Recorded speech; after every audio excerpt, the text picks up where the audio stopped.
No, I just said, I've literally said those exact words. But everybody just said, shut the fuck up, Mel. It's okay. I know. To answer your question, Joe, I've been doing a lot of thinking about how much I audit myself and how much I edit myself. Even up here, I'm so conditioned to try to be palatable and relatable. All these things, this respectability politics, and girl code, girl, all this shit. And I just had this moment, and even when it comes to my red carpet presentations, I presented like a facade of perfection and poise and composure, which means no crack in it, which means no even real smile, no real show of emotion. And I just decided, fuck all that. What's good, Elevators? It's your boy Elevation here with another episode of the JBP Elevated, where we speak on the Joe Budden podcast and all of his co-hosts on and off the pod. Just gonna get straight to it. There are a couple of things that happened on today's Patreon episode. Major things, if you ask me. I apologize for the timing of this drop, but your boy been busy, man. I appreciate y'all. But I think Mel is leaving, dog. I think this is a goodbye episode for Melyssa. She sounded defeated, dog. She sounded dejected. They gave her room to speak. Mark kind of slipped and said that Mona's going to be on some Patreon episodes going forward. So shout out to the community. That lets me know that our voices are heard. But this was a absolute goodbye episode. This is like a farewell tour. And Mel, the timing of her epiphany is, I just said 2 episodes, maybe 3 episodes ago, I feel bad for Mel. I feel bad for her mental, because it's clear as day they're setting her up for her exit. The way they were treating her, the way they never let her finish her thoughts. But I have been defending Mel a lot, so now I just want to give her some critiques. Whether she hears them or not, it is what it is. Mel, we've been telling you, I know I've been saying for a minute, the facade has to be dropped. You just told us right now that this Gracie Award holds more weight than you wish it would, because it gives you a sense of validation that you did not need.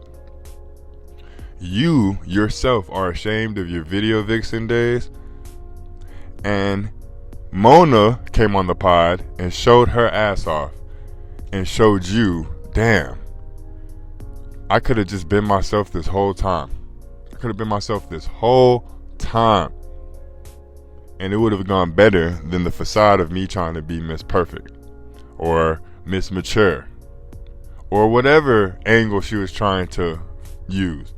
Instead of just being herself, she tried to put a facade on because she thinks that's what we want to see, and it's not. Because Melyssa, newsflash, this is your opportunity to show us who you actually are, and instead of throwing aspersions at your older self and the things that you did to get the visibility that you have now, you should have been using this time to show us who you actually want to be. Because you were holding the dynamic of being Miss Intellectual, but you weren't showing us anything to back that. It's one thing to say the big words and to be well versed in certain topics, but there's this thing that we have as humans called intuition, and alerts go off in our head when somebody's being real, or if we feel that somebody's being fake. And the vast majority of the times that you get an ISO, the way you get the ISO and the woe is me card and the victim card is a real thing, because you did it today on the bear topic with Ish. I literally just said that, but y'all told me to shut the fuck up. This is where I have to make the comparison with you and Mona. We will never hear Mona say that shit. I saw a clip of Mona circulating on her own pod with Derek. Of course, it's always her and Derek, where she's sitting in the chair dancing, and her big ass broke the chair. Bap! Derek made a crazy face. Let's switch roles real quick. Melyssa would have looked at Derek. Why are you doing this to me? Woe is me. Might have cried real tears. She might have left the room and then came back and admonished Derek for having the reaction that he had. Mona, on the other hand, she knows she's fat. She also knows this is perfect comedy. So she used it to her advantage. I know I broke the chair, Derek. Why are you looking at me like that? I heard the crack, nigga. I heard it. So what? She drew all the attention in the world to it.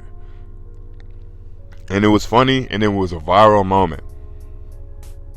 Once Melyssa realizes she could take this cloak off and just actually be herself, the world, everything will go up for her. But my issue is, I think this is her. The woe is me, the victim mentality that she carries around, she carries that shit around in life. Because of pretty privilege, she's used to things just falling in her lap. And when it doesn't, it's because something else happened. She said out her own mouth that her launch to her podcast was sabotaged. Even though she stole the idea from somebody, it didn't work, and now she's segueing and acting like this was just the path that she was on this entire time. At some point, you have to take accountability for what it is that you're doing, man. And I've been trying to have your back, but at some point, you do have to hear the critiques that are aimed against you. And a lot of the people are saying the same things over and over and over again, and their point stands. But the way the cast was treating, even Ish was trying to give you outs on everything. The way the cast was treating you, this was a farewell tour. You're either getting demoted or outright replaced. If we don't see Melyssa on any Patreon episodes going forward, we already know what it is. And shout out to Joe. There's a reason Joe is sitting in Mark's seat and Mark is sitting in Joe's seat. Hell, Mark even said it in jest. The Mark Lamont Hill podcast. Flip didn't have any smile on his face when Mark said that shit. But Joe is piloting Mark being the A mic. He might have even told Mark, hey, this might be part of your contract. I'll up the pay if you could do the A mic and give me time off the cam. I'm trying to get my audience acclimated with me being off cam, so eventually it'll literally be me off cam. And then the things that I was talking about 8-9 months ago, saying Joe's gonna miss one episode and he's gonna start missing one a week, and then eventually we're not gonna see Joe anymore. He's trying to test that out again with Mark. But damn, it was a very somber tone every time Melyssa spoke, and she was trying to collect herself as she spoke.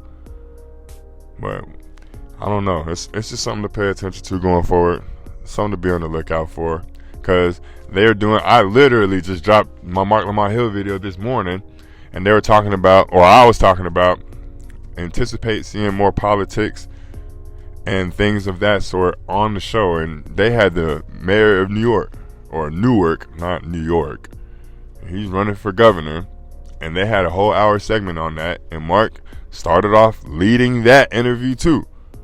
And shout out to Ish for trying to save face. I'm gonna ask you some questions too. I got some things to say too, because Flip and Ice were mute than a hoe,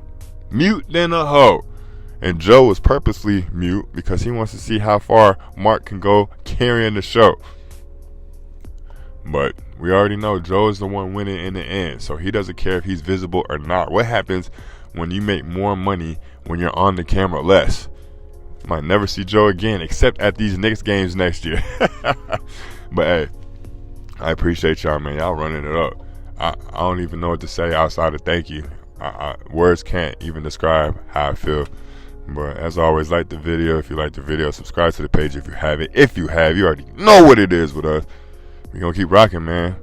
I slacked already. I had one video drop yesterday, but we're going to get right back on that multiple video drops, man. The algorithm is showing love to your boy, man. Y'all keep subscribing to the page, man. Hey, I don't mind if y'all share the page either. Y'all go ahead and share that shit. Let's expand the community. Y'all engage in the comment section. I'll see y'all tomorrow. Peace.